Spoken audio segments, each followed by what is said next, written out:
Joined now by the chairman of the House Foreign Affairs Committee, Congressman Michael McCaul. So let me ask you, Congressman, at the end, the vote was overwhelming, particularly on Ukraine, right? On all of these bills. Why did it have to be so difficult? Why did it take months to happen? Well, I think, the motion to vacate McCarthy, which is a rarely used tool, only twice in the history of Congress, right? And the threat of the motion to vacate kept this from coming to the floor in a timely basis. I have to say, watching your piece, I am so proud of the Speaker, Mike Johnson. He went through a transformation. At the end of the day, profile and courage is putting the nation above yourself. And that's what he did. He said, at the end of the day, I'm going to be on the right side of history, irrespective of my job. And I think that was what I admired so much. It was a transformation. I mean, he had initially said no Ukraine funding until we take care of the border. He was with a lot, basically what the radicals are saying. How do you explain that transformation? What made Johnson become the steadfast guy on this? As you said, the profile and courage. I think he tried to do what the Freedom Caucus wanted him to do. It wasn't going to work in the Senate or the White House. At the end of the day, we were running out of time. Ukraine's getting ready to fall. And I think the briefings that he got in the classified space, the advice he got from people like me and Mike Turner, House Intelligence, Armed Services, I think talking to world leaders, he became the man that went from a district in Louisiana to the Speaker of the United States to also someone who had to look at the entire world and had to carry the burden of that and make the right decision. And his son's going to Annapolis. He is smart. He knows what's at stake here. If we surrender in Ukraine like we did in Afghanistan, America will be weaker, not stronger. It's fascinating. He really was the one guy that could either make it happen or not happen. Is his job now in jeopardy? I tell you what, he's got my support, and he has a lot of. I think the stock of Mike Johnson's gone way up. I think the respect for him has gone way up because he did the right thing irrespective of his job. That garnered a lot of respect. And also from the Democrat side. Now, that's not what you normally want. But I do think... What's not what you normally want? Well, to rely on Democrats. To have to do that, right? Yeah. It shows you that we're in a bipartisan era in some strange way where Democrats will be able to back the Speaker on the other side of the aisle and not have him vacated out of the chair. But I think that I think he's in good shape. I really do.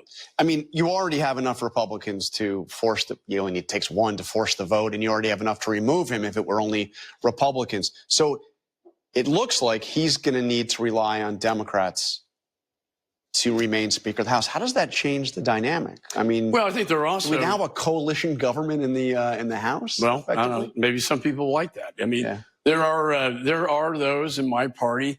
Look, the motion to vacate has only been used twice in history. Once Joe Cannon used it against himself to keep his position, and then McCarthy. When the motion to vacate is threatened every week in the Congress, that is being abused. And I think we need to fix that. That is a tool that's being abused by a minority when the majority of my conference don't agree with them. And they use that because they think that gives them power. And it does if they have a gun to the Speaker's head every day. And so I think that's something that we'll be looking at. I mean, when you heard the way Johnson was talking about this moment in history, whether or not we support Ukraine, the warning that if we don't, if Putin succeeds there, he moves through Europe potentially. It's certainly what particularly the Eastern Europeans worry about. You've made that case. Why is it that a majority of Republicans in the House voted against supporting Ukraine? I think they bought into this notion that it's an either-or proposition. You can't secure the border. You can't support Ukraine without the border. We can do both. We're a great nation. Now, we are stuck in a political issue here. But, America's back, and we have our allies back now. And the people, in Israel and in Ukraine and in Taiwan and our NATO allies now know that America is back, that we're leading the free world like Ronald Reagan did. And Reagan brought down the Soviet Union, for God's sakes. The eyes of the world are watching, and our adversaries are watching, and history is watching. And that's what I kept telling my colleagues. Do you want to be a Chamberlain or a Churchill? Because that is the moment in time that we are at. Well, one of your colleagues who agrees with you on this, Dan Crenshaw, said that looking at his colleagues that don't support this, fellow Republicans, I'm guessing the reasoning is they want Russia to win so badly they're willing to oust the speaker over it. I mean, how is it that we have the party of Reagan, or formerly the party of Reagan, acting as if they want Russia to succeed in Ukraine? I grew up in the Cold War, and I see it. I see the whole thing differently. And I think if we surrender in Ukraine like we did in Afghanistan, which was a debacle, is the United States of America going to be stronger or weaker? I would say weaker.